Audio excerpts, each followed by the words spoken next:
In the darkest night, we find our light. Battered souls, but we won't lose sight.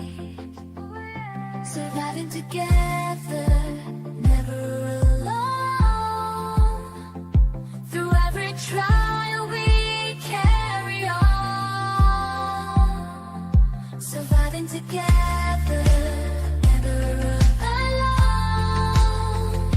Through every trial, we carry on. Surviving together, we stand tall. United forever.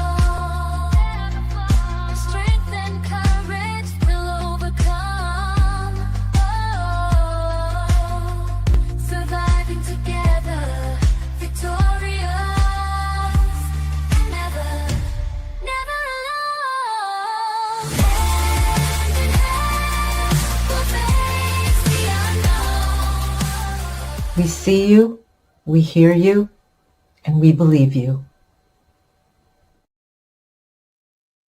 Hey, everyone. How you doing tonight? You've landed at Surviving Together, a safe space for trauma survivors to connect and build community on their healing journey, as well as providing trauma-related education for all. And boy, do we have a live for you tonight.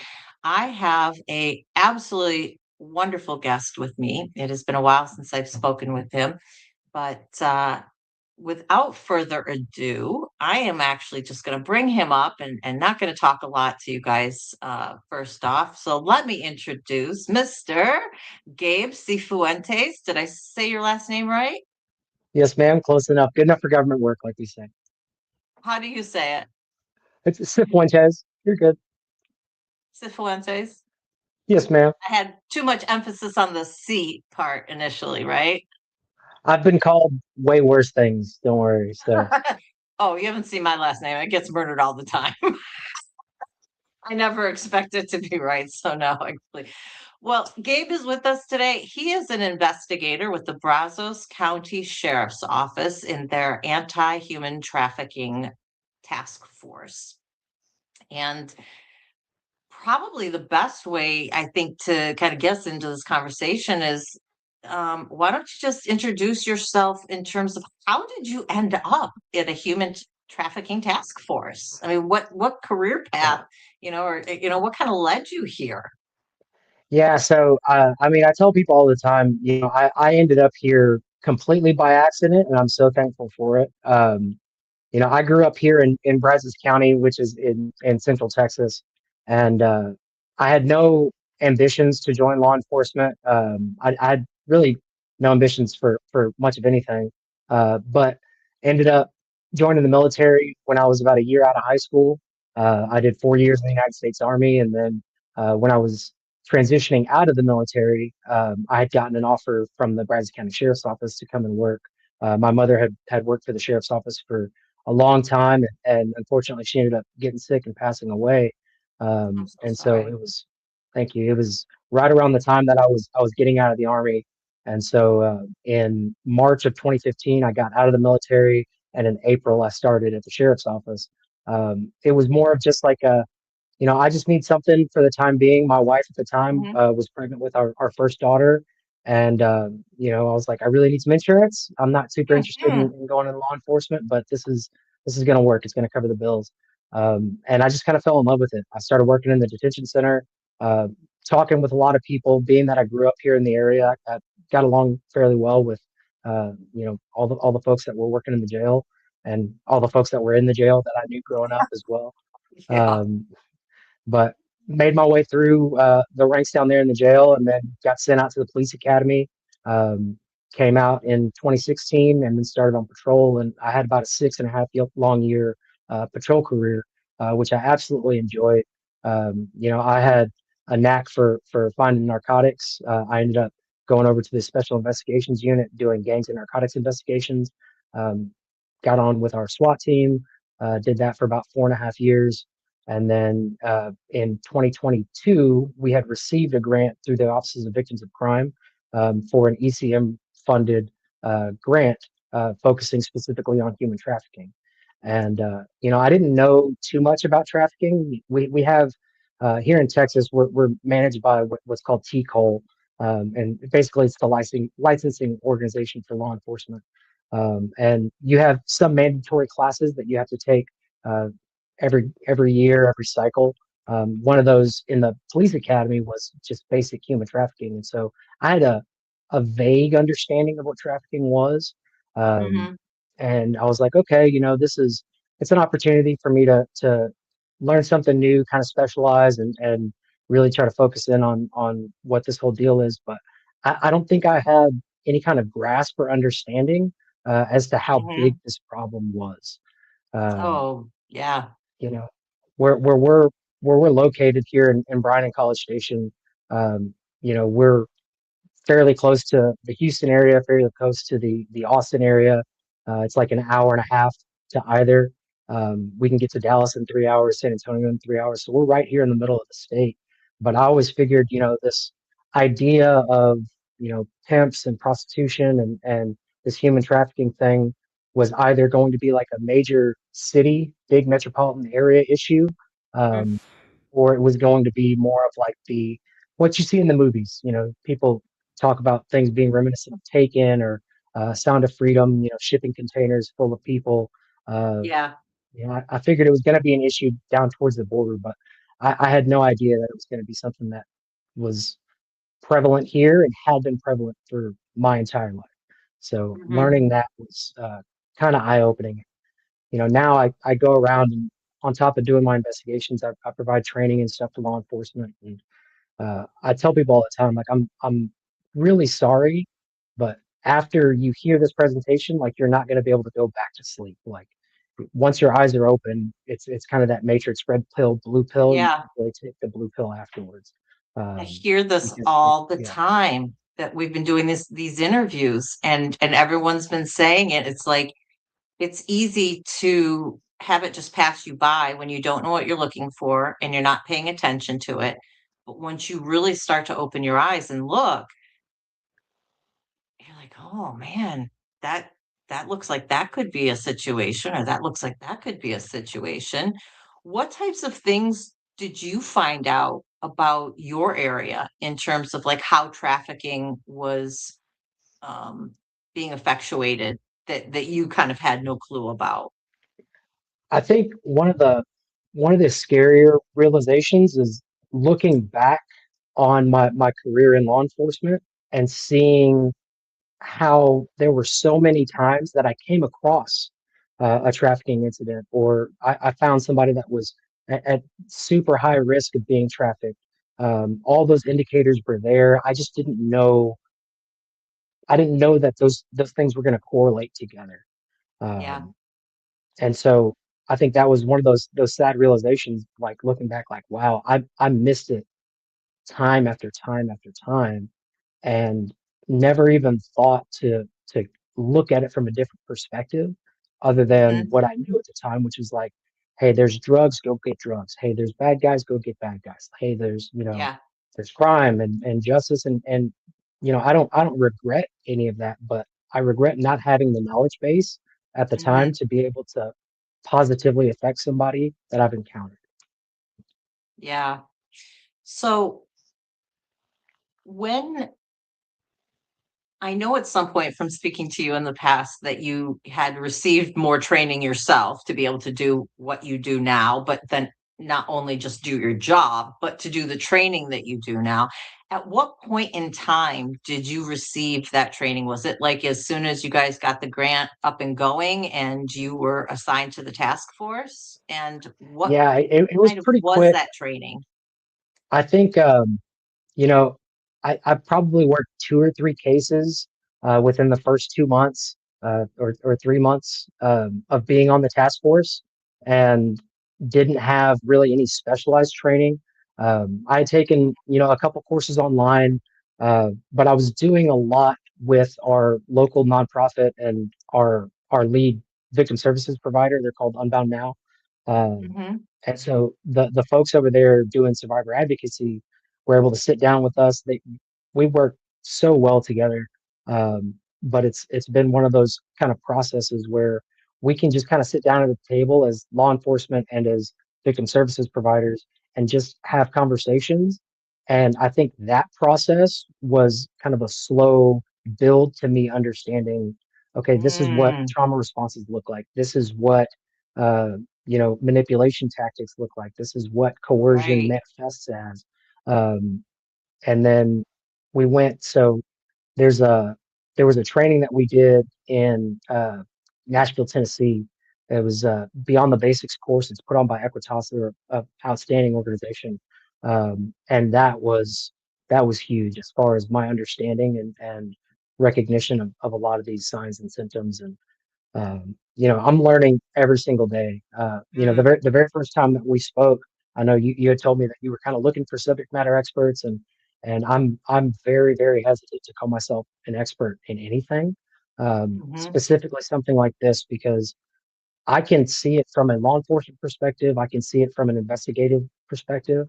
I'll never understand the biggest portion of this, which is the things that the survivors experienced. And I think being able to come to the table when I do sit down with a survivor and express that openly, like, hey, I'll never know what you went through. I'll never fully understand what you went through.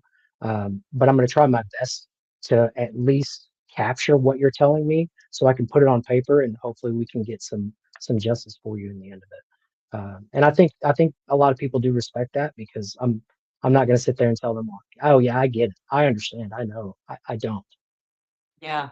No, and I will tell you from a survivor standpoint, that's probably one of the best things that you can do is just to be open about where you are. You're like, hey, I can't equate one on one, right? Because I'm not a survivor, but I will give you my full attention. I'll give you my ear. I will try and speak to you in a manner that works with your trauma instead of trying to work against, your trauma. And just the openness and the willing to believe the victims, Yeah. right? I mean, Well, and that's I think that's kind of so the huge biggest for thing them. is because so many of the people that I encounter Mhm. have had such negative experiences with law enforcement, Yeah. whether they were victims as children and they weren't treated with the kind of respect that they deserved, Mhm. or whether they were looked at as suspects for narcotics related offenses, for prostitution related offenses.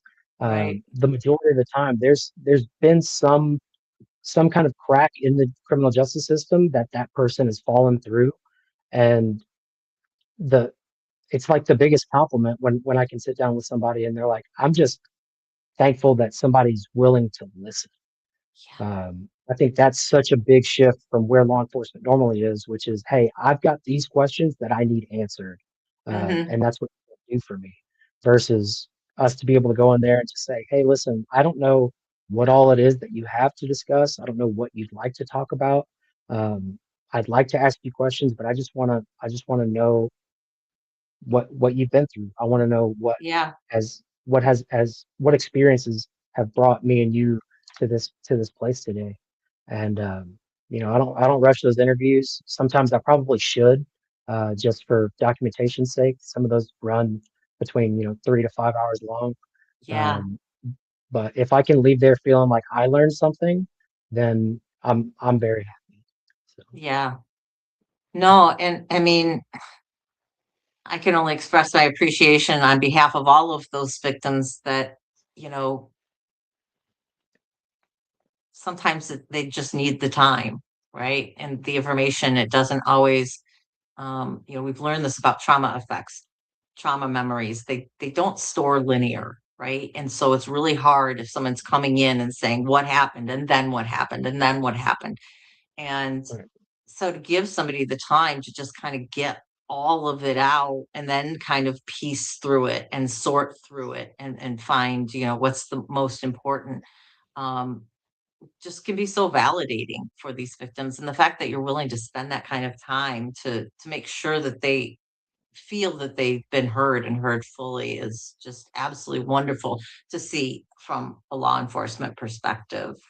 Um, Well, and from that end, I mean, yeah, it is very beneficial for them, I hope. And if there's law enforcement that's watching, like I want that to be clear though that that's the best way to get a good, solid outcome.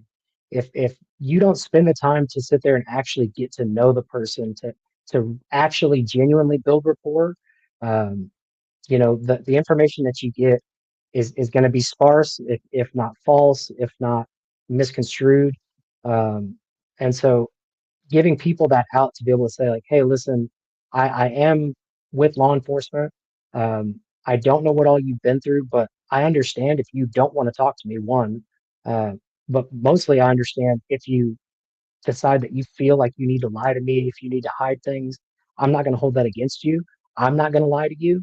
Um, and if I find out that what you're telling me isn't all the way true, that's okay. I just I just want to know. And Right. very rarely do I get people that are just gonna outright lie. But as long as they know that like I'm not gonna file charges, it's not gonna be a perjury issue. Yeah. It's none of that is gonna help anyone anyway. Um, and so Time for bag that somebody they to be able had to have is that, not the issue. The fact right, that there was a John present is not the issue. The fact that we also have this other guy over here who we think you're probably working for, that's the issue, right?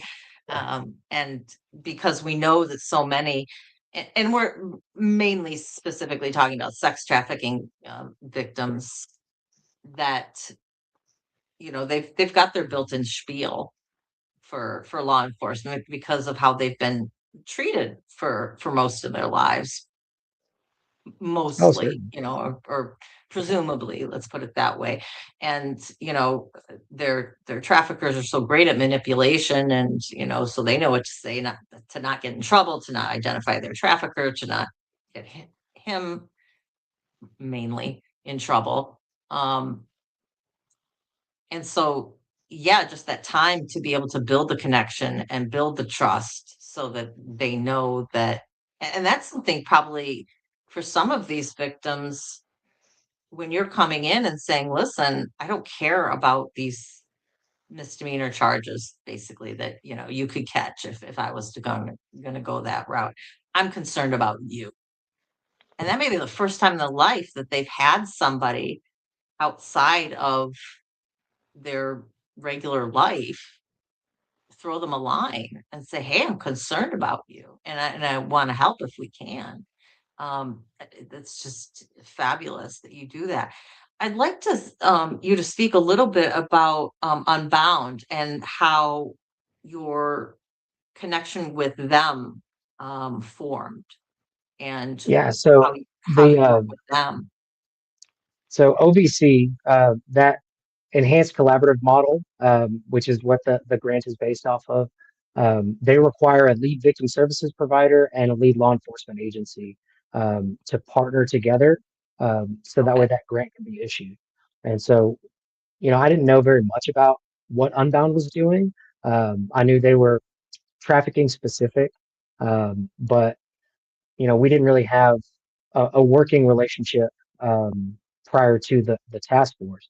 And so when we got to sit down and hear about some of the things that they do as far as providing continuing care and victim advocacy services, excuse me, survivor services, um, being able to understand like they're on call 24 hours a day, they have a crisis line response, um, that within our task force jurisdiction, they can almost guaranteed to be anywhere within an hour from the time that phone call comes out, if not two, just depending on the time of day. But um, you know, every every opportunity that I get to encourage a survivor to connect and work with an advocate, I seize that immediately. Um, Mhm. that ability for me to have an ongoing good working relationship with these advocates and to understand that they have a level of confidentiality that they're not going to violate. I tell people that I come across like, hey, listen, if you don't want to talk to me, you never have to. Mhm. If you want to talk with them, unless there is certain mandatory reporting guidelines that get blurred, they're going to keep everything that you say between you and them. They have a very, very thorough confidentiality policy, and all of that gets explained out front. They're very transparent about what they can and can't discuss. what they do and don't have to report. And it's always been something that stops people from wanting to disclose, is because there's all of these secondary and tertiary orders of effects that we as law Mm-hmm. enforcement don't really think about, right? Like it's not coming across our mind like, oh well, how come, even in a domestic violence issue, like how come she doesn't want to admit that this thing happened? We can see the bruises, we can see the scratches. You know, just tell me. We already know. I just need you to Mm-hmm. tell me. Right. But we're not thinking about the fact that they share a joint bank account. We're not thinking about the fact that they share custody of their children or a home, Yeah. or that this person's been the only reliable, dependable person, quote unquote, in their life Mm-hmm. for an extended period of time. They don't have a lot of other resources. All of Yeah. those things are limiting to the ability for somebody to willfully outcry to something, um, and that's something that's obvious to them. Domestic violence is kind of one of those key things. Like, when that's happening, and when that's not happening. Trafficking is not like that. Trafficking is so difficult. It's so layered that a lot of the victims that I've encountered don't understand that they've been victimized. They don't realize that they've been exploited, um, and That's another thing. it's hard. Right. That's another thing that it seems to, as I've been doing more of these interviews with people, either for the live show or behind the scenes, whether it's the talking to the survivors themselves or speaking with people who just work in this field, how many people didn't see themselves as a victim at the time. That it really Right. takes getting removed from that manipulation to be able to say, oh, this really wasn't a choice. I thought Right. it was a choice, but it really wasn't at all.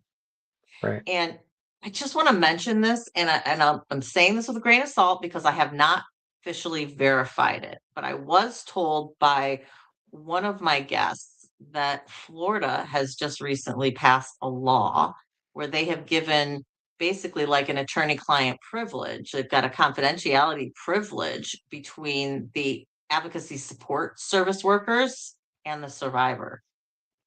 So their Wow. conversations are privileged. Yeah. Yeah. That's That's huge. like yeah, that's again, if it is in fact true and what the scope is, because I don't know, I'm just going off of the word of mouth of what somebody told me, but that would be absolutely enormous to Yeah. recognize something of that nature. Well, and so Texas does a really good job for sexual assault survivors, right? They are Hmm. afforded a level of confidentiality, of privilege with the support services that they receive. Um, and Texas is coming a long, long way from even the time whenever I started in this field, to the point where now certain trafficking offenses are mandatory first degree felonies. Wow. Those things are really coming a long way. But I think for so long it was compartmentalized to the point where there wasn't an understanding that sex trafficking is sexual assault. Um, Hmm. People don't put two and two together, that just because somebody's paying for this doesn't make it not sexual assault, right? Right. Just because there's an exchange doesn't mean that this person's there willfully. Um, Yeah. so I think we are starting to see there being an uptick in that understanding, and I'm really excited to see kind of where that progression leads from here. So yeah, that's huge. If Florida did find a way to be able to do that, that's a big step forward. Yeah, well, I mean, just in speaking about your area, I pulled up some stats. Let's see. This is from the Texas Attorney General's office.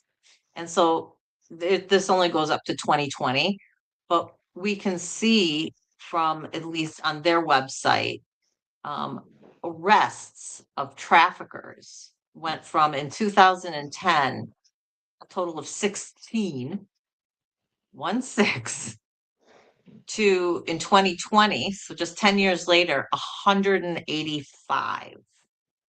Right. Now, you can't tell me in that 10 years that the trafficking increased that exponentially, right? We're just finally getting up to speed of Right. recognizing what is going on with this trafficking. And I think Texas is, if not leading the country, is in the top 3 of trafficking states within the United States. Yeah, Does that so sound like it would be right? Texas has traditionally came in just beneath Florida or California, excuse me, as far as the Okay. number of projected trafficking incidents that are occurring. Um, and I mean, I can give you some numbers. I do say, you know, kind of take those again with a grain of salt because Yeah. reporting and statistics for trafficking events are usually so much lower than what the actual number is, just because there's, like we talked about, so many reasons not to disclose. But so back in 2016, the University of Texas had conducted a study, and they found that there was approximately 313,000 victims of human trafficking at any point in time in Texas. That's adult sex trafficking, that's child sex trafficking, and that's labor trafficking.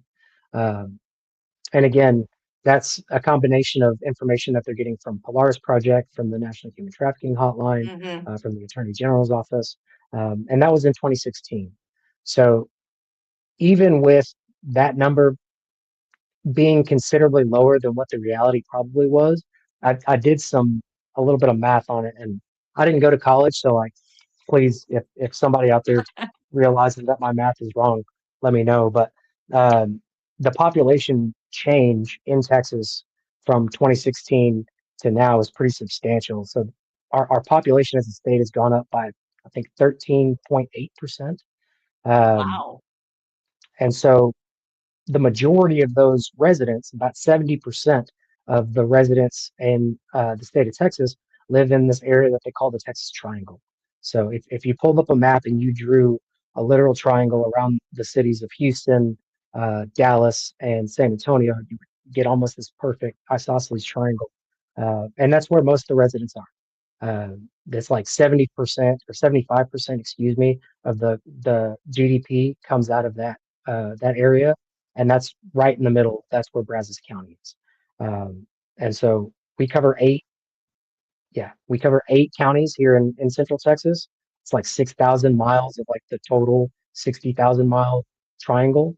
Um, and if you start really crunching the numbers and doing the math, if that 2016 statistic was correct, then I can reasonably say that for every 1.2 miles, square miles within our region, we would find a trafficking survivor. So Right. that's Here, I one just pulled up person the little surviving within triangle that you were 1.6 talking miles. about here for everybody so they can kind of get a sense of where in Texas we're talking about in this triangle. And Yeah, here's Houston.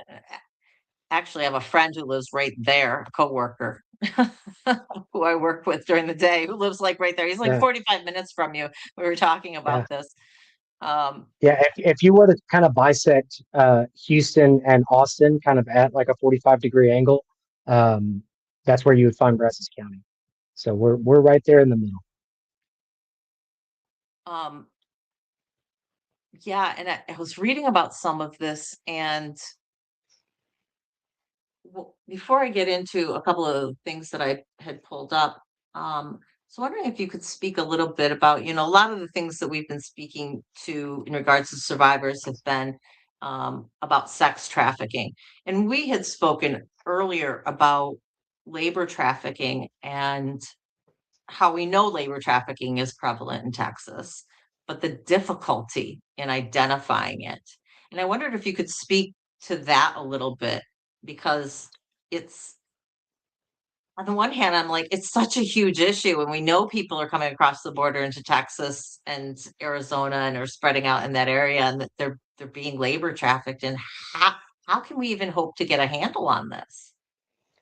Yeah, so labor trafficking cases are particularly difficult because we are so seldom going to find somebody that is willing and able to speak on it.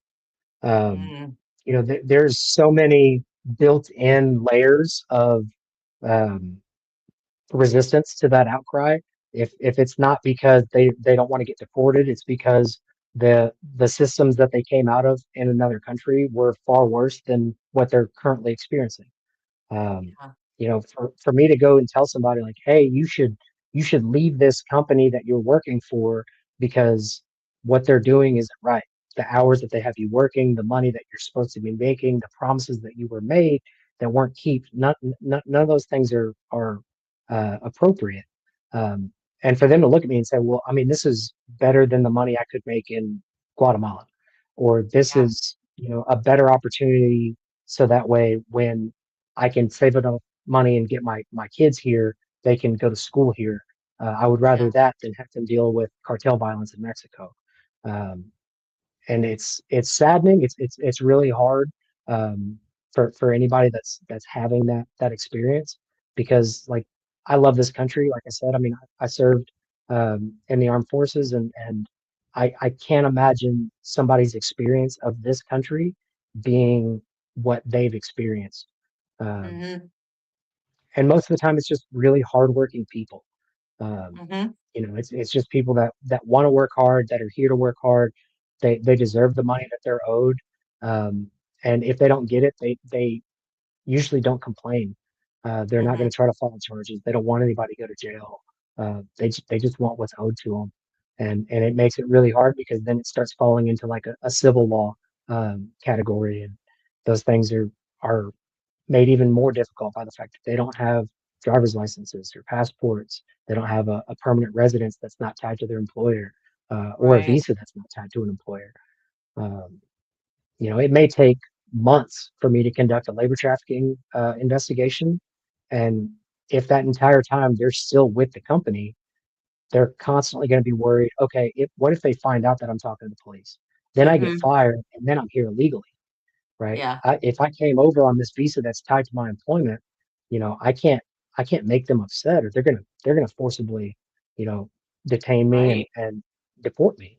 Um, and so it's not a surprise why we don't get a lot of those outcries from, especially people that are migrants to the United States. But people miss a lot of labor trafficking when it comes to U.S. citizens. Like U.S. Hmm. citizens get labor trafficked. If you have come out of a penal institution with a felony offense, like it's hard for you to find a job. And a lot of the times you end up in one of those call centers or handing out flyers or pamphlets or brochures because you don't have a lot of other options. And Hmm. this is really, it is what it is. I think that's a universal saying that I get from both labor trafficking and sex trafficking victims. Um, that Hmm. is really kind of an indicator to me that, hey, what's happening is actually what's happening. Um, Yeah. because if they can sit there and they can talk about these deplorable work conditions, or having to sit outside for hours and hours and hours waiting for a truck to come and pick them up so they can go do roofing for a full day of work, and then hopefully get a Hmm. ride home so that way they can get it tomorrow morning, and they just tell me, it is what it is. Um, that's the same kind of affect that I see in people that have been in the sex trafficking industry for as long as some of these folks have, where Yeah. it's commonplace. It is what it is. I can't think of how many times that I drove by a place, a parking lot where, people would meet for day labor, right? And hope to get picked. And I never looked at any of them and thought, look, those are possibly labor trafficking victims. Yeah, yeah. Now, now I look at it completely different. And a Um, lot of those folks too, if they're not currently in a trafficking situation, they very likely came out of one, um, that they probably never even recognized, what that was. Uh, yeah, but people oftentimes, when we are talking about labor trafficking, they conflate the human smuggling aspect and the human trafficking aspect, and they're not the same thing. Um, excuse me. So tell me about that. So when we talk about smuggling of persons, that offense is an offense against a nation. That's an offense against a border. Um, and if you are moving people from one country to another, the people that are in that process are technically co-conspirators, right? So both the coyote, if you will, and that migrant worker, they're both acting in conjunction to violate this border. So a human smuggling offense isn't an offense against a person.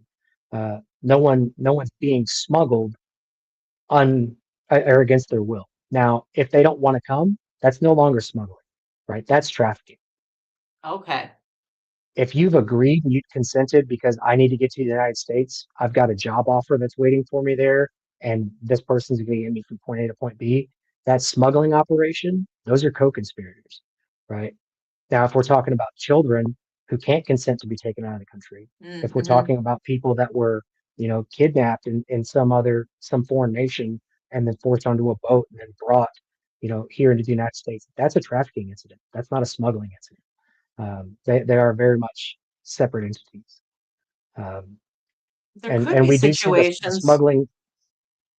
Go ahead. No, go ahead, because I think you're going to answer I was going exactly to what I say, was going yeah, to say. that we see it more often than not where a smuggling situation, somebody does get smuggled willfully into the country, winds up in a trafficking incident, and it's because they've now committed this crime, right? So if you've committed this crime against the border, and I, as somebody who wants to exploit you, says, "Hey, I know how you got here, and if you want to stay here, this is what you're going to do." Right. So Oh, so now it's not about the job that they were offered. They're wow. this proposition Yeah. that they received. It's, hey, I know how you got here because I talked to the guy that brought you. So Mhm. if you want to stay here, we're gonna have to work this out so that way um, I stay happy and you stay free. That's Yeah. how that smuggling kind of develops into a trafficking situation pretty easily actually. I was wondering about the situations where somebody may be voluntarily smuggling themselves, but it's because they have a job offer, which is actually fake and a fluke, right? And they're not being offered what they're being paid less. So let's say sex trafficking or like, so they're smuggling themselves basically for a trafficking job. So they're kind of both at the same time, but you wouldn't know that Right. unless you sit down with that person, kind of put the smuggling co-conspiratorness on hold for a minute and talk to them about, okay, where were you headed and where were you going to go, and find out about that stuff. And Right. you know Well, and that's why, the fraud aspect of labor trafficking that's why that's kind of that key thing that we would see is the fraud aspect. But coercion's there both in sex and labor trafficking. And you could say the same way that you're talking about having to set aside this offense that's been committed as a smuggling offense so that we can get to the kind of the meat of the issue. Um, you could say the same thing for a lot of sex trafficking incidents where it's like not necessarily the smuggling incident, but it's narcotics use. hmm It's the fact that prostitution is still illegal, right? So it's yeah. like, hey, this is something that you've done. I know that you've done it because I helped you do it, and now we're in this together. So it's hmm it's a mutual survival that people they kind of latch onto. There's been so many times that I've talked to specifically sex trafficking survivors that it takes so long for them to come to that realization or that understanding that like they don't deserve what's happening, right? Yeah. So many times it's like, well, I got myself here. Like Yeah. I made those choices. Like, was it right? No. Did I have a lot of options? No. Did I enjoy it? No. But I still put myself here. So I can't hold anybody else responsible. Um, and to that, I tell people like that doesn't make it right. That doesn't mean that somebody Yeah. can do something to you, like what we're seeing. So it's I think it's hard to isn't that make that connection rewire in somebody's brain for sure.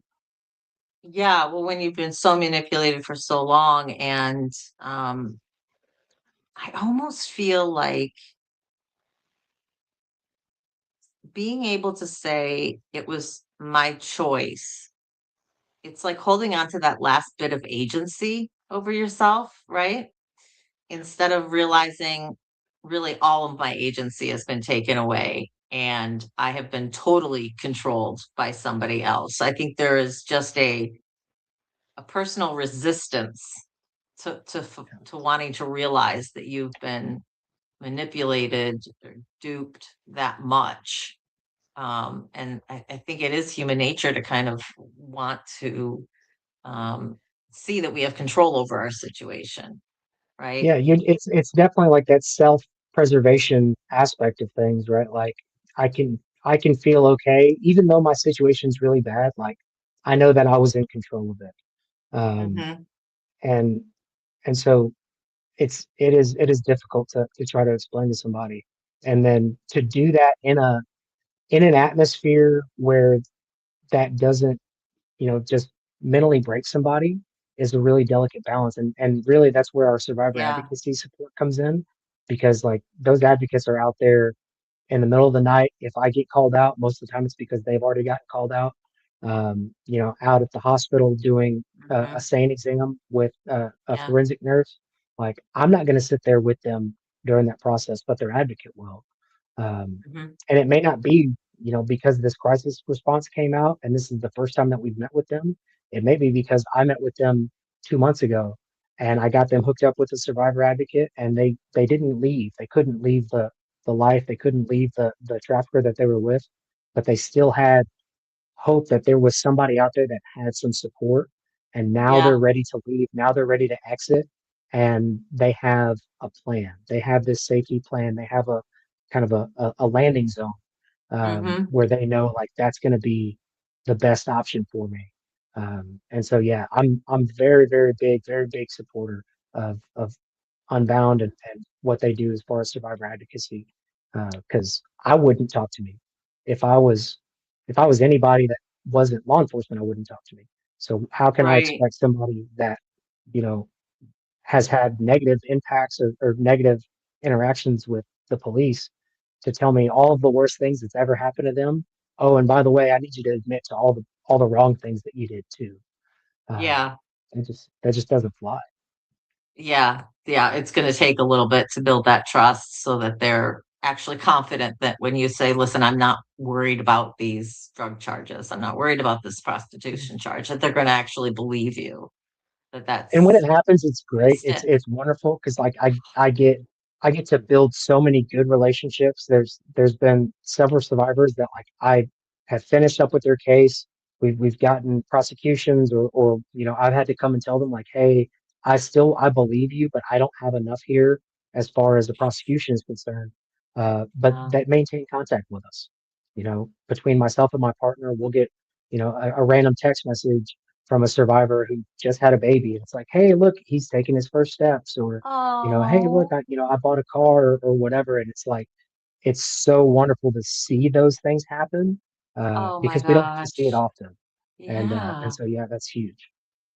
Knowing that you had at least some impact on that person's life in a positive way, right? I really think Oh, that that's what it yeah. is. That's what it's all about for I, all of us yeah. in And life. I mean, I take no credit in any of it, because it's like, hey, like, I didn't do all this. You did this. Like you were finally able to regain your power. You were finally able to present these things and talk about it and express a willingness to prosecute. Because trafficking, at least in the state of Texas, you have to have a cooperative victim. It's not like Mhm. domestic violence where the state can file those charges on the behalf of the victim, right? If you don't want to file those Yes. charges, we you know I we think can't that go that's an anywhere. important distinction to make because I mean, it used to be, right, long time ago, um, Mhm. not that long ago, but where you had to have a complaining witness. And the complaining witness had to be the victim in the case for domestic Right. violence. And then we kind of awoke in ourselves as a society and realized Right. what domestic violence was all about and say, okay, no, 9.5 times out of 10, the person's not going to come forward and be willing to press the charges. So the state's going to do it for him. But in trafficking cases, we're back to square one. The state cannot step in. I didn't even think about Right. Right. that And aspect. it's because that's an offense against a person. Now, and I've Yeah. told this to people too. Hey, look, I understand that you don't want to file charges. What I see happening here isn't right, and I can't let that slide. So if I have the opportunity to file a charge against the state, that's what I'm going to do. And a lot of time they're, well, what do you mean by that? Like, if I can prove promotion of prostitution, um, I can file that with the state being, or I guess it's the state or society, listed Yeah. as the victim, right? Um, and a lot of our cases, that's how they end up. they end up with promotion of prostitution, or very very seldom do we end up with a solicitation of prostitution charge. OVC actually doesn't let us do those. We don't file charges against people that are buying sex, much less people that are working as prostitutes, quote unquote. Um, but some of our partner agencies, they'll file those charges. Or if I can get somebody with, either the possession or distribution of child sexual assault material, we'll go that route, right? Because So that's for the it's a little bit traffickers, the easier. charges for the traffickers you're talking about. So Correct. promoting prostitution or having CSAM, or maybe you find a huge amount of drugs with them or Because something. it has its built-in safeguards for our survivor. If I can prove the elements of this offense occurred without ever having to ask you to come in to testify, then I Mhm. can stop you from having to be re-victimized. There won't be a cross-examination that you're not going to have to address this person in court. And so I can definitely understand when people don't want to file the charges as trafficking.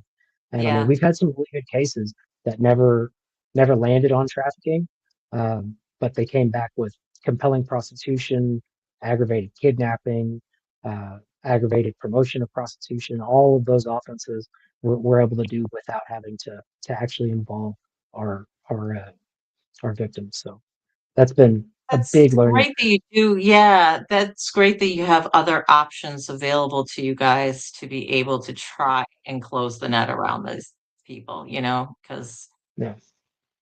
we're still as a society getting our hands around this idea of human trafficking, especially Yeah. in the U.S., and that it's happened. I wanted to find out, and I didn't pull it up on a map, but how far is Lubbock from where you guys? That's like southern, right? So we are further south than Lubbock is. Lubbock's Oh, really? probably, Oh, yeah, Lubbock's probably two and north. a half hours. Yeah, 2.5 hours north. Um, Okay, and so I had. being over from Texas, every distance is measured in time. I don't know if they do that anywhere else. So, like I could say, yes, we're 100 miles from Waco. We're 160 miles. It's an hour and a half this way. It's an hour that way. Yeah, because either way, you end up in Texas. When somebody told me they'd been driving for 24 hours, and obviously they were going, this way down to El Paso, and they're like, "We're still in Texas." And I'm like, "What do you mean? I've lived in the US all my life and I know how big it is, but wait, you're still in Texas?" Right. And I mean, look, I love this state, right? I'll never want to live in a different state. But like that Texas triangle that we were talking about, if Yeah, we took that triangle and made it its own independent country, the total GDP would make the Texas Triangle the 15th most financially economic country in the world. that's amazing. That is Like absolutely amazing. 75%, 75% of the total GDP for Texas makes up the 15th largest country in the world. Like it comes from that little triangle. That Correct. blows my mind. Yeah. Well, Well, I it's had it's hoped. great. Texas is awesome because our interstate system is so good. We're so great at commerce that like you can move products and manufacturing from, Austin to Houston to Dallas, no problem. Like I can drive to Houston tonight to go catch a concert, and I can go visit family in San Antonio in the same day. But that's also why this trafficking situation becomes so complex, because if we can't Mhm. work with other agencies, we can't talk across from state to local levels, uh, we're going to miss it. People don't stick around in one jurisdiction for very long, uh, most of the time. Like you can be trafficked from the same house for years, the same hotel Mhm. room for years. Um, but more often than not, there's going to be some level of movement. And when there's some level, it's a big move. It's a big transition. So yeah, it's great that Texas is wonderful at moving product. Unfortunately, it is also the way that Yeah. people as products are moved with very, I'll say, relative ease, with a lot of ease, right? Yeah. Um, yeah. Gabe is from Brazos County, Texas. Misha was just asking, where you were from, if you're anywhere near Orange, Texas. So Orange is on the other side of Houston, but Brazos County is the center of the Brazos Valley. Like I said, we cover 9 or 8 counties here, that makes up the Brazos Valley, but Brazos County is the center. Bryan and College Station are sister cities that are here. So Texas A&M University, that's like the big draw for College Station. I'm just going back to a couple of comments that I had skipped over earlier. Crystal says that her community is 5,000 people, and it's on 2 different triangles in her province for trafficking. She is in Saskatchewan, I believe. Yeah, close to the Alberta border, but they've got, so yeah, she's part of a trafficking thing. And it's something I've been trying to cover more. I've been getting more interviews with people in Canada and dealing with their trafficking issue, which is, you know, they only have a handful of really major cities, but then you've Right. got just Well, and they're unique as tons. well because commercial sex work is legalized in Canada, and so that Right. makes kind of a really unique aspect to it. And people have talked about, because I have talked to a lot of people that are in the commercial sex industry. Um, Mm-hmm. One of the things that I've found is very rarely either they haven't experienced trafficking or they're not currently in a trafficking situation. Um, I've talked to very, very few people that are in that commercial sex industry without ever having experienced it. But Yeah. there's a lot of people that maintain life in the commercial sex industry after their trafficking incidents are over, and they maintain that because that's what they know, that's what they feel comfortable with, and so they kind of have that built in. But it's almost got to be more difficult in a place like Canada because we can use offenses that we choose not to prosecute, like prostitution, for legal process. So if Right. I do what some people would call like a rescue operation, I try not to use the term rescue because it doesn't feel genuine. But Mm-hmm. if we do have like a recovery operation, and somebody doesn't want to cooperate, and that's okay. But if I need to get into their cell phone because I know who their trafficker is and I need to be able to prove it, then I can utilize that offense that they did violate that we're not going to pursue, being the prostitution, as a method of getting into where we need to. Yeah. And so it's kind of 50-50, right? Yes, on one hand, people should be able to do what they want to do. Yes, on one hand, law enforcement doing all of these demand reduction operations is, having an effect on the people that want to be involved in commercial sex because we're arresting their client base, right? I understand those things, and when people have that argument, like I'm very willing to be like, yeah, like I get it.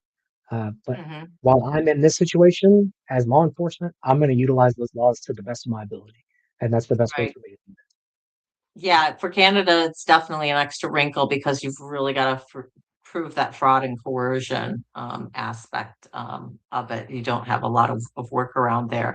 But the reason I mentioned Lubbock was because I just did a quick, and I just wanted to know if you had heard about this. This is from last year, July or June of last year, and it was Operation Soteria Shield, and it was um, the Dallas FBI office and 70 law enforcement agencies, and they arrested 244 people and recovered 109 children.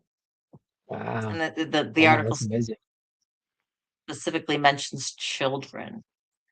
Yeah. And I was just am thinking, from this perspective, some of these people were arrested for trafficking, some for CSAM. I mean, kind of, whatever they had to. And then it sounds almost like it was a similar situation with you guys, like you have Unbound. They had, oh, maybe it was a different article that I had. It was a different article. Well, I think in just the last year, they had a considerable increase in their new survivors, that have come into their program, and that's just Unbound BCS. Um, I know on a larger scale, Unbound is doing great things across the state, because they communicate with so many people. But because we had just started this task force back in 2023, well, 2022, Mhm. but we started our investigations in 23. Um, you know, I've been able to go through, and between my partner and I, over the course of that 3 years, we've identified over, I think, yeah, we've identified well over 300 people, with ties to Brazos County specifically, that are or currently have been or previously were correlated with a sex trafficking incident, and a few with labor trafficking. Um, Wow. but we've done about 155 collaborative investigations in that time frame. So we partner with Texas DPS, our state police, as well as the FBI on a federal level. Um, but man, it's such a blessing to be able to work with so many people that don't we don't need credit for something. We just want there to be something done about it. So if Yeah. there's, Right. a survivor that comes and is willing to outcry to us here, but the trafficking incident didn't happen here, like we've written up the entire case and just shot it up to our friends up in North Tarrant County up near Dallas and said, hey man, like here's everything that you need. I'm gonna put a bow on it, but you guys look through it. Yeah. If you agree with it, let's go get a warrant on this guy. And people look at us like, "Are you sure? Like, y'all are gonna have any kind of credit or anything like that?" I'm like, "None of these people care about any of that. Like, Yeah, exactly. like Exactly. And while the we interstate, want to do something good." yeah, interagency cooperation is so critical when you're talking about trafficking cases because by their very nature, people are mobile when it comes to trafficking. Even if it's just, within a city, just across the city limit, and all of a sudden you're not with the police department, you're with the sheriff's county, right? And you've Right. crossed that little line. Um, and I did get it wrong. This is what I was looking for. So the 109 children, that was a Dallas, mainly Dallas thing. Dallas FBI led with the 70 local agencies wherever they were from. The Lubbock, Texas one was from last month. They rescued 10 victims and arrested 20 Oh wow. 20 arrests, 16 felony charges. And then they said that they turned all of the people that they recovered over to an organization called Voice of Hope. Okay. So Lubbock said that's their partner agency. So I really loved that. I loved seeing that because it showed just this advocacy, advocacy services connecting with their local law enforcement and say, how can we help each other? Right. Right. And to get involved in these types of cases. I spoke with a woman in Florida who was with recovery services, and she was actually part of the Operation Home for the Holidays, her Okay. Yeah. organization that she was working for, Survivor Services were part of that, and was speaking Is that about. the Rescue Her Foundation? I think. Um, Um, it's she it's was with kind of one of the crazy. state organizations in Florida. Okay. No, it's kind of crazy coming into this atmosphere working on trafficking cases. There's so few people that are doing this specifically, that a lot of people end up getting to know the same people, working with the same people, um, across state lines. Like I've gotten to the point now where I've got decent rapport and contacts with people that are up with the Las Vegas Metro PD. I've had conversations with folks out with the Arizona Attorney General office out in Phoenix. Um, People working up in Omaha, Nebraska. Several people that I've had the pleasure of being able to work directly with and then present alongside over in Florida. It's pretty amazing because everybody recognizes this is such a problem, and nobody can handle it on their own, and everybody has different resources. And it's been amazing to see people just being willing to share that information and work together. And you don't really That's find great. that in a lot of law enforcement aspects. And Yeah. so, yeah, it's really been a big boost to the way that I see law enforcement. even over my 10-year career.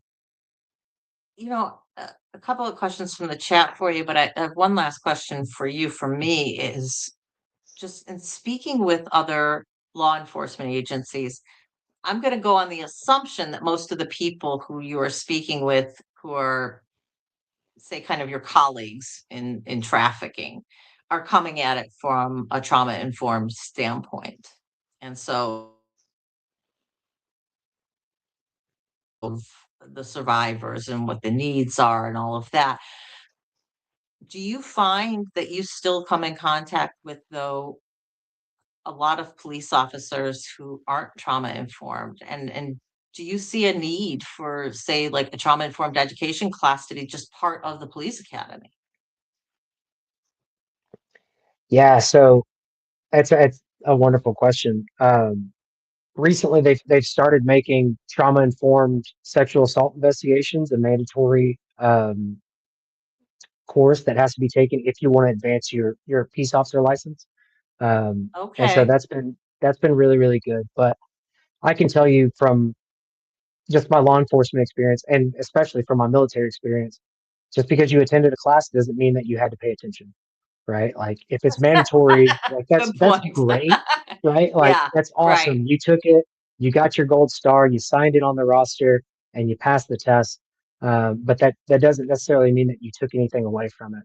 And Yeah. so I do unfortunately see a whole lot of law enforcement that still um, doesn't recognize the signs and doesn't want to uh, kind of give people a pass. I feel like that's the way that a lot of law enforcement, especially if you've been in this for a long time, Hmm.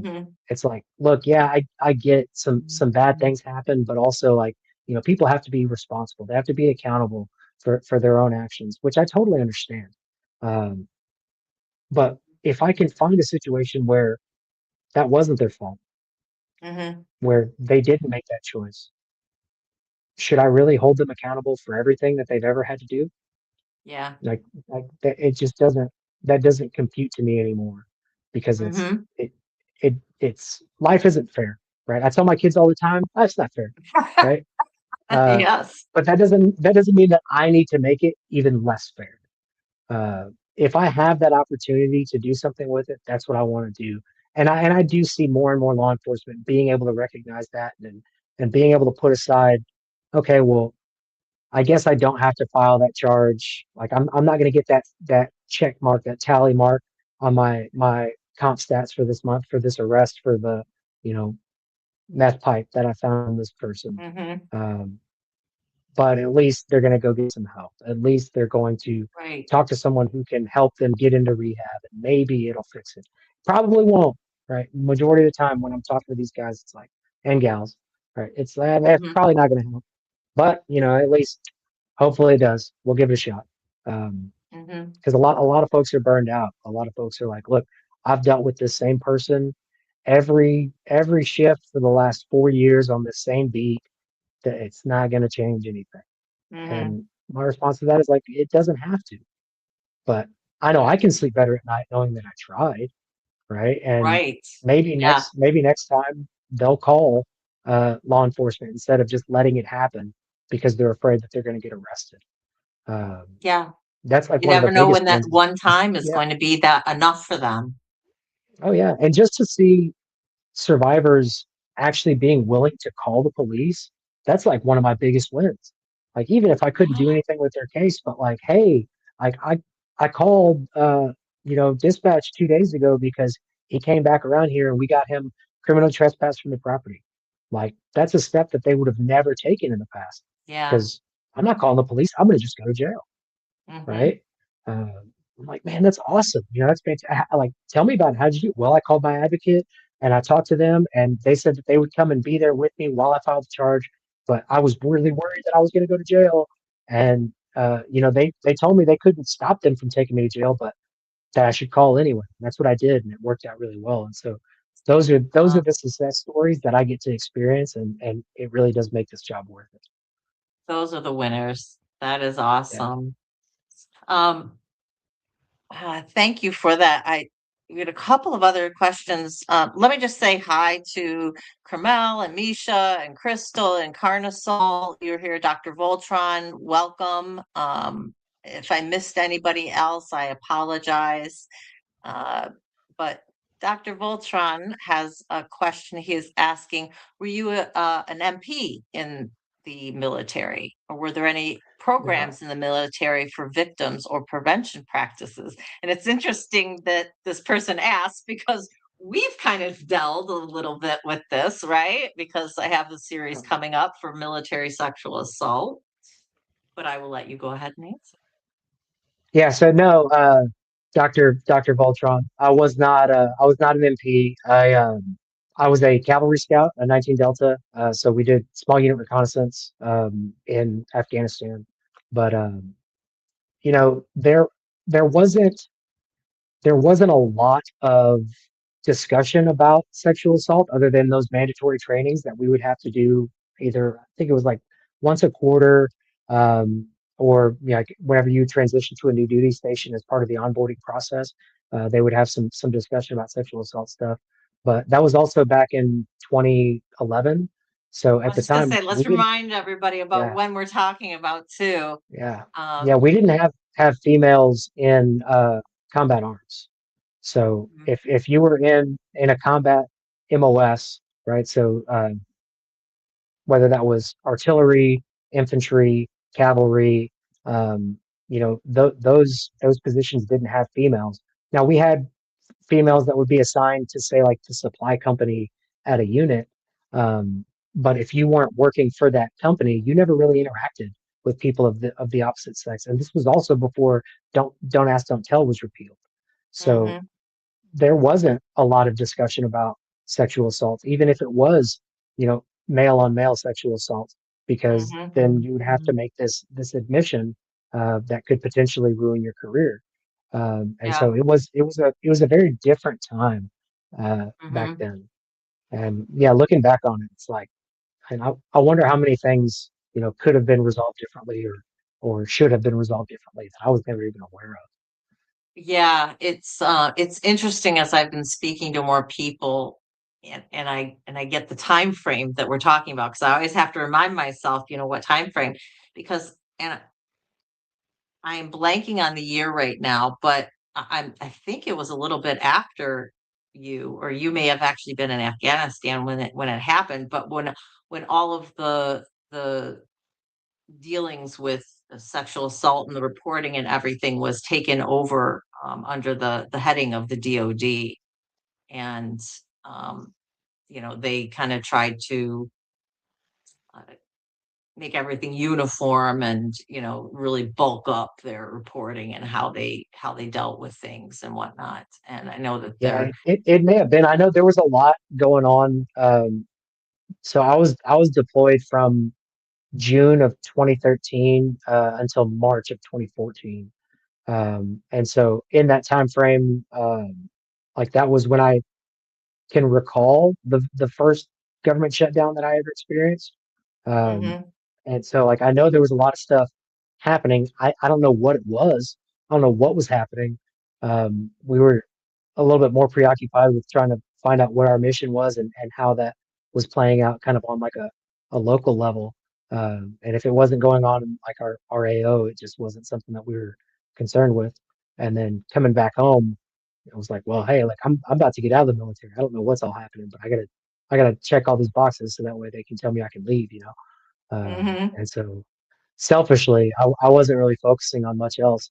Um, but yeah, it was a very weird time to transition in and then out of the United States Army. Yeah, there were quite a number of huge incidences and scandals that happened in and around that time. So hold tight, Dr. Voltron, because you may be seeing Gabe back again. In a few months, we'll see. Gabe and I still need to speak a little bit more about his military career, and if you can fit him into our other series. But so you may see him back. So keep more military questions in your back pocket with that. Um, last question here. Misha is just wondering if any of the people who you find, whether it be the traffickers or the survivors, is because of advertisements on Facebook or other social media platforms. Are you guys monitoring any of that sort of thing, or is it more calls that you get? No, so I mean, we receive very few viable like direct calls for service. The majority of the time, if a trafficking incident does get uncovered via a call for service, it's likely because of like a domestic violence, some sort of Mm, disturbance, robberies, or a narcotics related call. Um, we have seen um, people utilizing social media more as a not as an advertisement per se, but more of like an advertisement for just this person, right? So like it may be somebody that we know is in this commercial sex industry. We know that they are tied to somebody who's likely a trafficker or exploitative in their relationship. And then as kind of a secondary effect of that, we can watch on their social media as they kind of flaunt how wonderful their life is, right? Like, oh, look at all this money, look at these nice cars, look at these nice clothes, all these new tattoos, all those things just kind of draw people in to being like, I wonder what this person's doing, or like they seem to really got it together, and it doubles as like a recruitment tactic, so that way they can say like, hey, yeah, like look at her, she's doing so well, or he's doing so well, and that's because they work for me, right? So oh, it's kind of again it's one of those yeah, layered situations, and it makes interesting. it harder for the victims to realize it as well, right? If they're being Yeah. showered with these gifts and they've got the Mm-hmm. expensive clothes and expensive jewelry, their hair's always done, their makeup, their nails, right? Like when they sit down and they're telling me all these things, like, no, like they take care of me, he takes care of me, he does all these things, and I say, well, it's hard to make that distinction if he's also selling this product, because why wouldn't you want it to look good, right? Like, Mm-hmm. why wouldn't you want you can make more money off Yeah. of something that looks like a high quality product, right? And if we're talking about a person, nobody wants somebody that looks like they're in distress. Nobody Mm-hmm. wants to feel from if you're a sex buyer, you're not going to sit there and pay, top dollar prices for someone who's scared or that's going to, fight, or it Or doesn't make has sense to me. bruises all over themselves, Right. right? Right. Well, and sometimes they will. It just depends. It's wild. And I'm working on a case study from an investigation that we had done back in 2023. Um, and I've gotten consent from that survivor. We have a wonderful ongoing relationship, she and I. But one of the commercial sex buyers that I had talked to as part of that investigation, um, he had met with her, and it was like the day after a major assault had occurred. Um, and when he comes to the hotel room, um, he sees that she's covered in these bruises and scratches, and she's in a really bad state physically.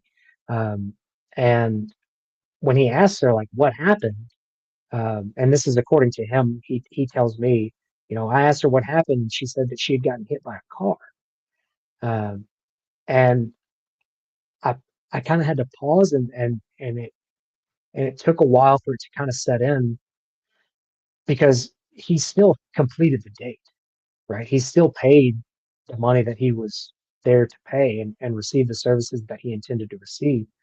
Um, and I knew what those injuries were from. He didn't, and I wasn't going to explain that to him. It wasn't any of his business. Right, Um, right. but for for that to be the excuse that the survivor gave, Mm-hmm. and for it to be believable, is just so appalling.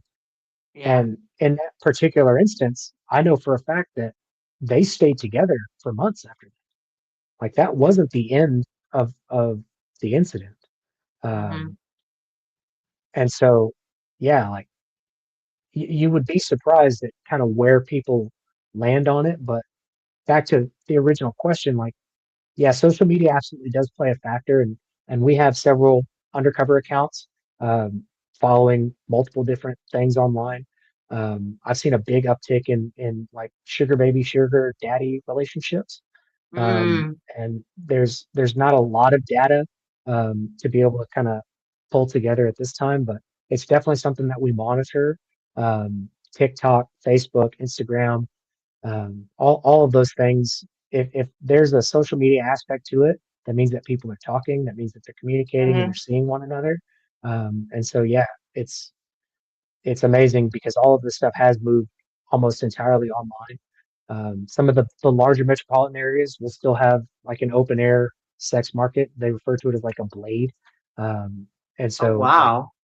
yeah, you'll find like a different blade in different cities, whether it's Dallas or Houston, what's so forth. But um, that still happens. It's just less prevalent because in a city like Bryan and College Station, there's not this area where sex buyers know that they can drive, and there's a series of you know, gentlemen's clubs or strip clubs or massage parlors.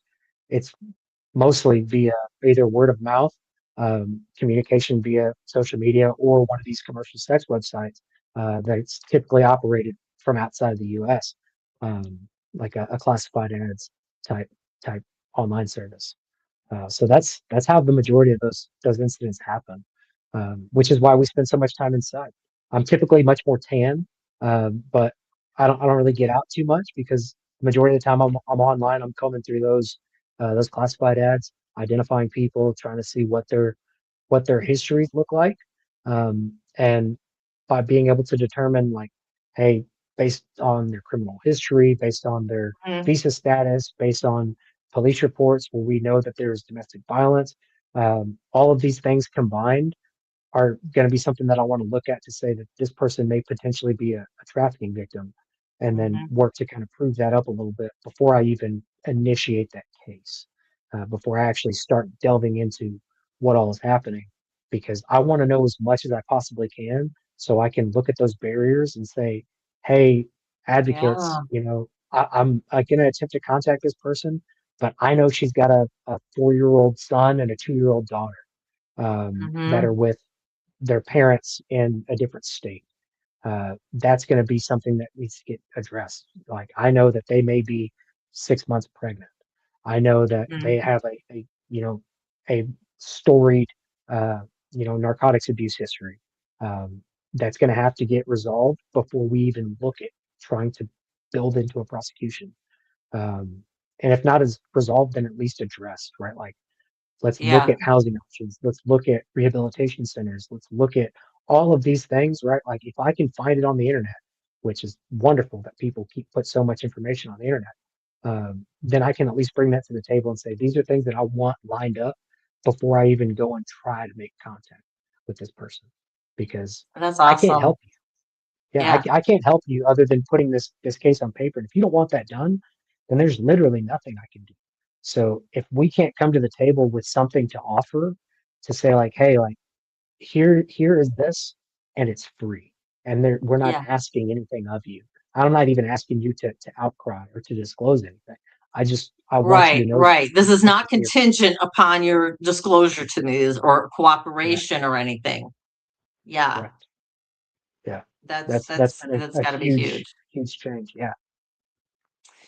We have one final question, and I'll be honest, this is by a person, Jeff Free. Hi, Jeff. I do not know you, not one of my regulars. And I looked this up quick, so and I'm not sure if this is something that we want to address, but I feel I need to be least fair in throwing it up at first. He says, ask about the involvement in the human trafficking program widely known as gang stalking. Is this something that you're familiar with? So not directly. I've had, you know, contact with people that have brought that term up. Um, Unfortunately, the situations that I've had those interactions, um, it's a mixture of some probable trafficking incidents coupled with a lot of narcotics abuse or pre-existing mental health conditions. So I've never been Mhm. able to put my finger on like what is specifically being addressed here. Um, and so I really, I wouldn't feel comfortable like delving into the topic because it's just not something that I can say I've ever, you know, been able to physically get a hold of. Right. I don't really know That's anything that's about, totally unfortunately. totally fine. Um, and just if anybody's wondering, I just looked it up real quick, and this is thanks to Google. So if you have a different opinion, that is totally fine. Um, but at least our little Google AI is gang stalking is basically when an individual is believe that they're targeted and they're being followed and harassed by a large group of people.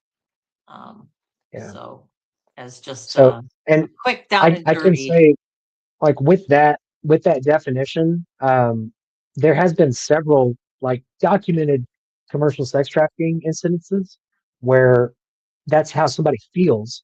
Um, and a lot of the time when they've been told certain things by their trafficker, um, like they some of the trafficking suspects that I've encountered, I would Mhm, consider to be like hyper predatory. So what I mean by that is they want to be displayed to their victim as like a brutal combination of like Jason Bourne and Godzilla, right? mhm, So like not only are they physically overpowering and just so capable, but also financially and intellectually the most savvy James Bond capable, able to track and detail and has informants in all, you know, corners of the globe kind of a situation. mhm.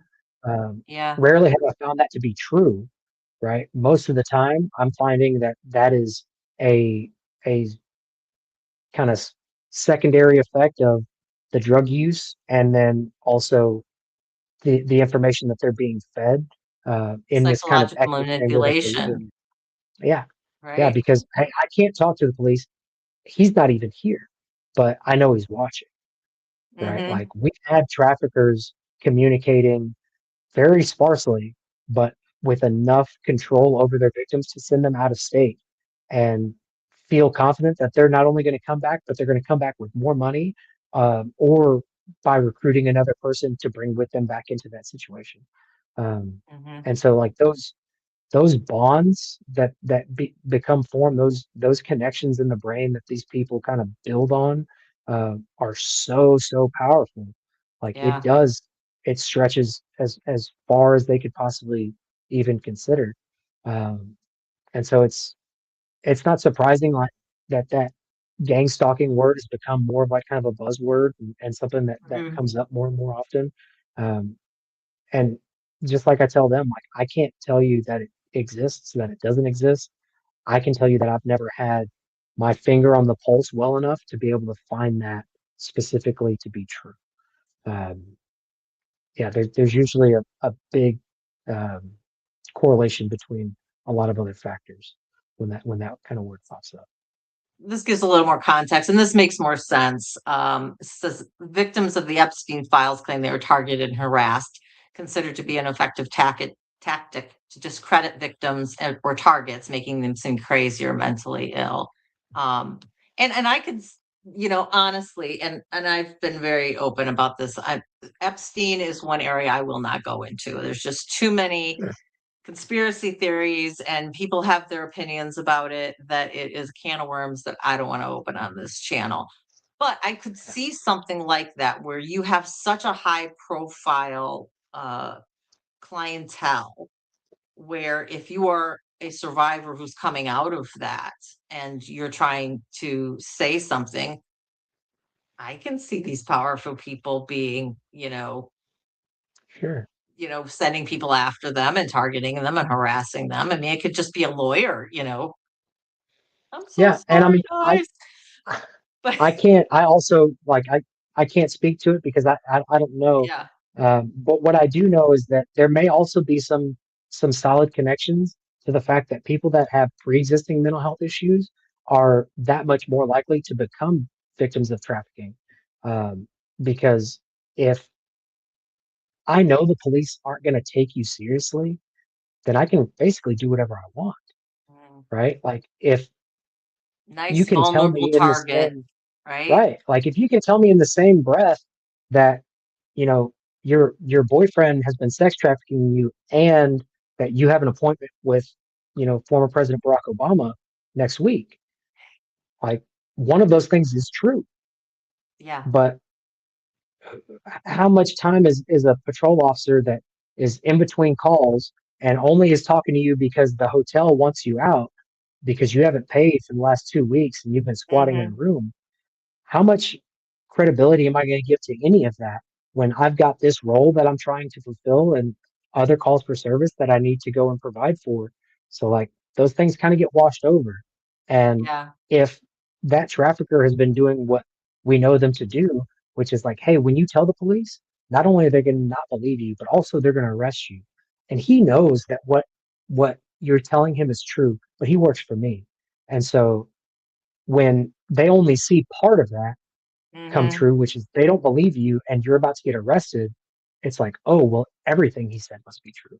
Not Right. only Right. is it that, I have a tracker in my skin or, there's police officers that are on his payroll, but also he's watching. He knows what I'm doing. Right. So there's this Mhm. confirmation bias that occurs as soon as one thing that they know to be likely true, which is the police aren't going to believe you. Once that happens, it spirals really quickly. So Yeah. Do you when really we want to talk test about the validity of everything else? You're just going to be right, like, okay, I'll believe right, you. we talk about what Yeah. makes people vulnerable and being able to recognize those signs that I never really put those things together prior to coming over, right? So Yeah. the use of identification tools and analysis like the West Coast Children's Clinic uses the commercial sexual identification, commercial sexual exploitation identification tool. So the C, have you heard about anything that they do with those? Oh, no, this one I have not heard of. Okay, so West Coast Children's Clinic, and I would be lying to you if I told you exactly when they started utilizing this assessment tool, but it was essentially to be able to um, take a person's historical background, the information that you know, and relate it as a juvenile to say whether or not they are of a of no concern, of a possible concern, or a clear concern that this person may become a victim of sex trafficking or has been a victim of sex trafficking. And it's really useful. Uh, I'm sorry. um, they talk about things like the environment from their home, the number of times that they've ran away, any kind of drug or gang involvement, um, any kind of domestic violence issues that they've been witness to or experienced, Okay. um, the inappropriate relationships, age appropriateness, all of those things, tattoos, all of that kind of plays a factor into understanding where this person lands on the scale of they're probably not a concern and they definitely have some concerns here. Um, Hmm. so like, yeah, I'm a very big proponent of law enforcement getting a hold of a tool like that and relating it to the situations that they encounter on a regular basis. You get to a point where you don't have to sit in front of the assessment tool to go over it with the person. You can just glean a lot of those Yeah. data points just from conversation. Yeah. Well, it sounds very similar to almost just like an ACEs test, you know? Yeah, absolutely. So that's, but a little bit, a little more of a twist on, what you would have experienced, and is this going to put you in a vulnerable situation? Well, Gabe, thank you so much. There has been, we've had some people in the chat. We've had a lot more watching because I can see the numbers have gone. People have been coming in and out and watching this as we've been speaking. So, and so many people also in the chat have just said, thank you. Thank you, Gabe. Thank you for being here. Thank you for what you do. I mean, just over and over again. And here, I'll just put up Misha's on behalf of everybody. Says, I just want to say what you're doing is so much more important than most people would ever realize. You are very much necessary and appreciated. Thank you. So Misha Thank says you it so much. for all of us here. It is so important that law enforcement understands uh, trauma, how trauma affects people, and that they can begin to see these issues and have their eyes permanently opened like you have. And so, the more people you speak with, the more law enforcement people that you speak with and that you end up educating, and the more people that this reaches out to, I hope that you've gleaned something from this. And I just want to say thank you so much for being willing to come on and give your perspective from the law enforcement aspect, because I think it's just, we see this as an issue, as a human trafficking issue. We know how easy it is for it to kind of just bypass us. But then we think, well, we want something to be done about it. And then we need to look at it from your guys' perspective as how difficult it is to actually capture these traffickers and to do it where you can actually have some meat behind it, right? That they're not just thrown in jail for 30 days type of thing, where you can Right. actually um, effectuate some real kind of justice. And that's really difficult. But even if it's just being able to help that one survivor, even if that trafficker isn't taken off, if that one survivor is helped because of what you've been able to say to them, or you've been able to set up your connection with Unbound, Yeah, and I potentially can have saved a I'm soul, right? so grateful, like, for the, the thank yous, and like, that's wonderful. But I have to admit, like, we as law enforcement are like literally just the function of opening the door for a lot of these resources. Like, the credit goes to the prosecutors, the credit goes to forensic nurses, survivor advocates, homeless shelters, mental health providers, like all of those things.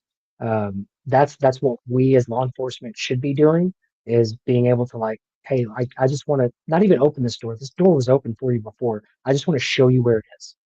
Like, if Yes. I can just show you where that door is, you probably already know that it's there. I just want to make sure that you know, right? Like, Yeah. that's the only thing that I can take credit for, is like, I just want to show you that there's so many people out there that are medical staff and, lobbyists and advocates and nonprofits and churches, and all of these folks want to help other people.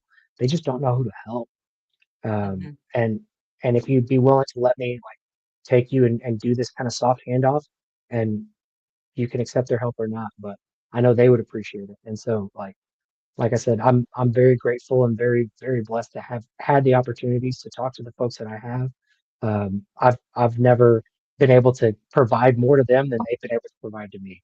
And so I can't speak highly enough of the people that I've been able to work with. That's awesome.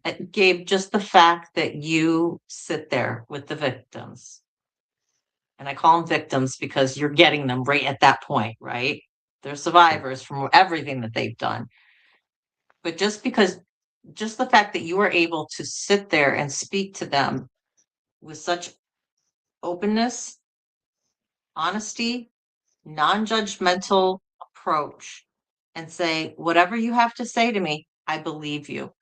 Because that may be the first time they've ever heard that from somebody in law enforcement, and I just think Right. that they're really, that is so, so important, and that is so validating for the survivor to hear, especially from somebody from law enforcement. I mean, they expect to hear it from advisory services, right? From advocates Right. and, the people who are supposed to support you and everything. But when you're hearing it from law enforcement, these people who you may have always had a contentious relationship before are finally looking at you and almost seeming like they're looking at the human being behind the offense, and they're Right. seeing the person. You have no idea what that can mean for somebody, for you guys just to say to them, I believe you. Yeah. You don't have to Well, convince and me. I believe you. my word, if there is anybody that's affiliated with law enforcement that does these kind of investigations, anything against children or sex crimes or anything like that, like, yes, that is absolutely huge. But remember, like, don't say it if you don't mean it, right? Like, Hmm. Yeah. if you can't be honest enough to tell somebody, like, hey, like, that doesn't sound like it makes sense to me, and then be open enough to be like, I want you to explain it more so I understand it because I want to believe you, right? Like that's better than lying to somebody and saying like, oh, I believe you. Um, we're not going to do anything with it, right? Be genuine Right. And about then your it was responses.